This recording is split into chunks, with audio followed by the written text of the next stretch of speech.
नमस्ते बच्चों, स्वागत है आपका हमारे YouTube channel mission school education में। आज हम फिर से पढ़ने वाले हैं प्रयास पुस्तिका का प्रोजेक्ट नंबर 11। सभी बच्चों से रिक्वेस्ट है अपनी प्रयास की किताब निकाल लें और पेंसिल हाथ में ले लें। आज हम पढ़ेंगे make a list of 20 things found in and around your houses. अपने घर के आसपास पाई जाने वाली 20 वस्तुओं की हमको आज सूची बनानी है। साथ ही दूसरा हमारा प्रश्न है classify the above listed word under the following categories. जो हमने लिस्ट बनाई है उस लिस्ट की सूची बनानी है कि कौन घर के अंदर पाई जाती हैं, कौन घर के बाहर। और देन हमको एक और करना है राइट कंप्लीट सेंटेंस। एक तालिका दी गई होगी, उस तालिका से हमको सेंटेंस को कंप्लीट करना है। सभी बच्चे अपनी किताब निकाल लेंगे, पेन पेंसिल निकाल लेंगे। बढ़ते हैं हम अपने पहले प्रयास प्रोजेक्ट इस 14 नंबर के प्रोजेक्ट के पहले प्रश्न की तरफ। बच्चों, तो आपने अपना प्रयोग जो प्रोजेक्ट नंबर 14 है इसको निकाल लिया होगा। प्रोजेक्ट नंबर 14 के लिए इसमें हमको हल करना है make a list of 20 things found in and around your house. इसका मतलब है अपने घर और घर के आसपास पाई जाने वाली 20 वस्तुओं की सूची बनानी है। तो हमने सबसे पहले नंबर पे लिखा है अम्ब्रेला। अम्ब्रेला हमारे घर में पाया जाता है, बरसात का सीजन है, सभी के घर पे होगा। दूसरे नंबर पे लिखा है नाइफ। नाइफ मतलब होता है चाकू। आपको बाजू में चाकू का चित्र भी दिख रहा है। तीसरे नंबर पर लिखा है हमने आयरन। आयरन मतलब होता है प्रेस, जिससे हम कपड़ों पर प्रेस करते हैं तो उसी को बोलते हैं आयरन। फिर चौथे नंबर पर हमने लिखा है क्या, बुक। सभी बच्चे पढ़ते हैं तो बुक तो सब अच्छे से जानते हैं, तो बुक लिख लिया। इसके बाद पांचवा है हमारा कार। सभी बच्चों ने कार देखी होगी और कार का यहाँ पर चित्र भी दिख रहा होगा, तो पांचवें नंबर पर हमने लिख लिया है क्या, कार। छठवें नंबर पर हमने लिखा है क्या, बॉटल। बॉटल को हिंदी में बोलते हैं बोतल, तो बॉटल का आपको यहाँ पे चित्र भी दिख रहा होगा, तो छठवें नंबर पे आप लिख लोगे बॉटल। बढ़ते हैं हम अपने सातवें नंबर पर। हमारा सातवां नंबर का जो चित्र है या शब्द है वह है काऊ। तो यहाँ पे आपको काऊ का चित्र भी दिख रहा होगा। काऊ मतलब होता है गाय, COW काऊ आप लिख लोगे। फिर है सोफा। सोफा जिस पे हम घर पे बैठते हैं, कुर्सी की जैसे लकड़ी का बना होता है, तो आप यहाँ सोफा लिख लोगे। फिर अगला है डॉग। डॉग आप डॉग लिख लेंगे। फिर 10वें नंबर पे लिखा है बेड। बेड मतलब पलंग जिस पे हम सोते हैं। फिर ग्रास। ग्रास मतलब होता है घास, तो आप घास भी लिख लोगे। फैन। फैन मीन्स होता है पंखा, तो आप फैन भी लिख लोगे। फ्लावर तो FLOWER फ्लावर, तो इस पे आप लिख लोगे फ्लावर 13 नंबर पर। इसके बाद है 14 नंबर पर रेफ्रिजरेटर। रेफ्रिजरेटर मतलब होता है फ्रिज, तो आप फ्रिज लिख लोगे। फिर है इसके बाद 15 नंबर का। 15 नंबर पर हमने लिखा है पिलो। पिलो मतलब होता है तकिया, जो हम अपने सिरहाने रखते हैं तकिया, उसको बोलते हैं पिलो। इसके बाद 16 नंबर पे हम लिखेंगे टेलीविज़न। टेलीविज़न को शॉर्ट में टीवी बोलते हैं। सबके घर में टीवी होगी, यहाँ आपको चित्र भी दिख रहा होगा। इसके बाद 17 नंबर पे लिखेंगे प्लांट्स और 18 नंबर पे लिखेंगे डाइनिंग टेबल।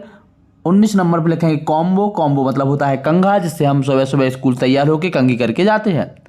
और कूलर। गर्मी में सबके घर पे कूलर चलता है, सबने देखा होगा, तो कूलर। इस तरीके से हमने पूरे जो है नाम लिख लिए। Umbrella, knife, iron, book, car, bottle, cow, sofa, dog, bed, grass, fan, flower, refrigerator, pillow, television, plants, dining table, combo और कूलर। अब हम बढ़ते हैं अपने अगले प्रश्न की तरफ।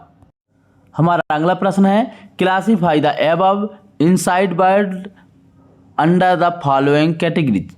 ऊपर सूची में लिखे शब्दों का निम्न श्रेणियों में अलग अलग लिखें। अब हमको लिखना है इनसाइड द हाउस मतलब घर के अंदर, और आउटसाइड द हाउस घर के बाहर। जो चीज़ें घर के अंदर पाई जाती हैं उनको यहाँ लिख लेंगे, जो घर के बाहर पाई जाती हैं उनको यहाँ लिख लेंगे। जैसे हमने लिखा क्या, नाइफ। नाइफ मतलब चाकू, हमारे किचन में पाई जाती है घर के अंदर। किताबें हमारे स्टडी रूम में पाई जाती हैं घर के अंदर। बॉटल भी हम अपने घर के अंदर ही रख के चलते हैं, तो बॉटल लिख लिया हमने।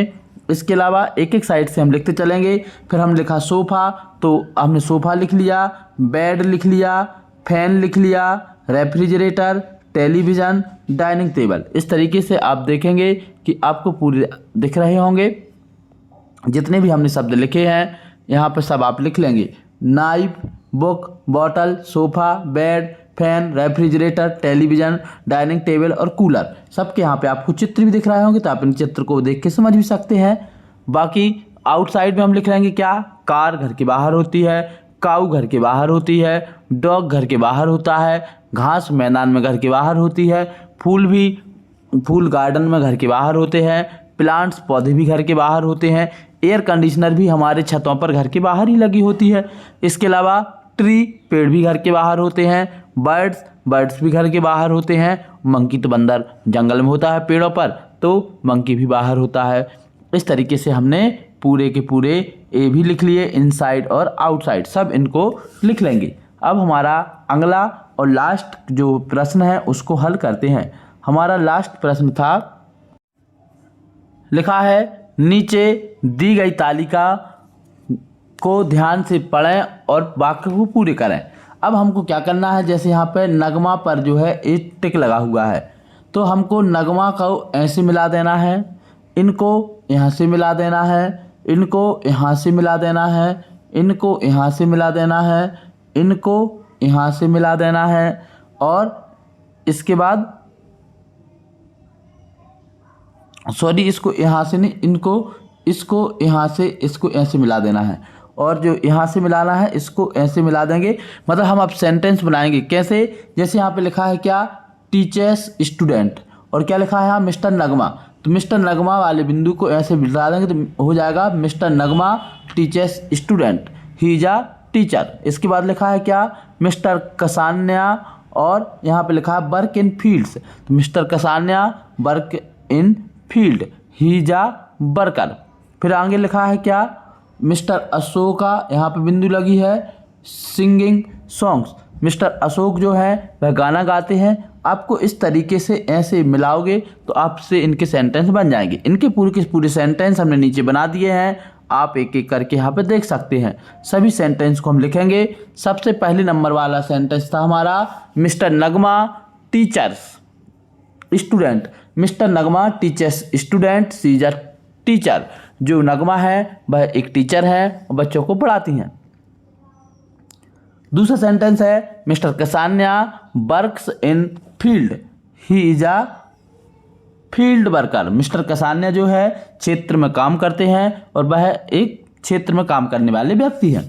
अगला है, mister Ashoka sings song, mister Ashok जो है गाना गाते हैं, ही इज अ सिंगर, वह एक सिंगर है। Mister Alka treats sick people, she is a doctor. जो मिस अलका है वह ट्रीट करती हैं, इलाज करती हैं, किसका? सिक पीपल मतलब बीमार लोगों का, इसलिए शी इज अ डॉक्टर, वह एक डॉक्टर हैं। अगला है, mister Malviya signals the train, he is a signaller, मतलब जो मिस्टर मालवीय हैं वह ट्रेन को सिग्नल देते हैं। जो हम देखते ट्रेन के सिग्नल होते हैं रेड, ग्रीन और येलो, तो वही एक सिग्नल देते हैं। ही इज अ सिग्नलर, वह इस सिग्नल देने वाले को सिग्नलर बोलते हैं। इसके बाद अगला है, मिस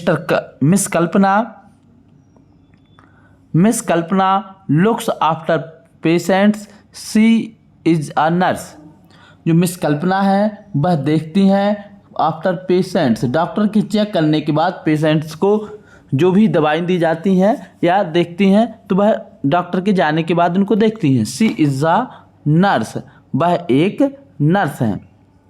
अगला है, mister Ramesh brings letter, he is a postman. जो रमेश हैं वह ब्रिंग्स लेटर मतलब वह पत्रों को देते हैं, डाक या पोस्टमैन का काम करते हैं। ही इज़ अ पोस्टमैन, वह पोस्टमैन है या वह डाकिया है। अगला लिखा है, miss Khalida draw picture, she is a illustrate. तो जो मिस्टर खालिदा हैं वह पिक्चर बनाती हैं, मानचित्र बनाती हैं। ही इज अ इलुस्ट्रेट, वह एक मानचित्रकार हैं या इलुस्ट्रेट हैं। अगला है 9वें नंबर का, mister Pawan makes pots, he is a Potter. जो पवन है वह पॉट्स मतलब बर्तन बनाते हैं, और कौन से बर्तन बनाते हैं? मिट्टी वाले।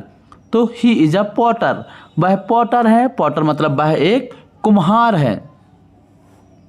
लास्ट है हमारा mister Sharma acts in film.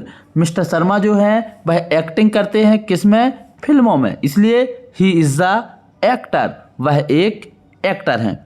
इस तरीके से आपने सारे सेंटेंस लिख लिए होंगे, सभी से बन गए होंगे। इनको एक बार और हिंदी में और अंग्रेजी में आप पढ़ना चाहते हैं तो आप यहाँ पे इसको देख के पढ़ सकते हैं। यहाँ पे पूरा लिखा है, miss Nagma teachers student, she is a teacher. श्रीमती नगमा शिक्षक छात्र, वह एक जो है बच्चों को पढ़ाती हैं, वह एक शिक्षक हैं। Mister Kasanya work in field, he is a field worker. Mister Kasanya field में काम करते हैं, वह एक फील्ड वर्कर हैं। Mister Ashok he is a sing a song, he is a singer. तो मिस्टर अशोक गाना गाते हैं, वह एक गायक हैं। इस तरीके से आप इनको भी पूरा वीडियो पॉज करके पढ़ सकते हैं। इस तरीके से हमने अपना प्रोजेक्ट नंबर 14 हल किया। आप सभी को पसंद आया होगा। यदि बच्चों को पसंद आया है तो आज कमेंट करके ज़रूर बताएं कि आपको वीडियो कैसा लगा और चैनल को सब्सक्राइब जरूर कर लें। आज की इस वीडियो में इतना ही। जय हिंद।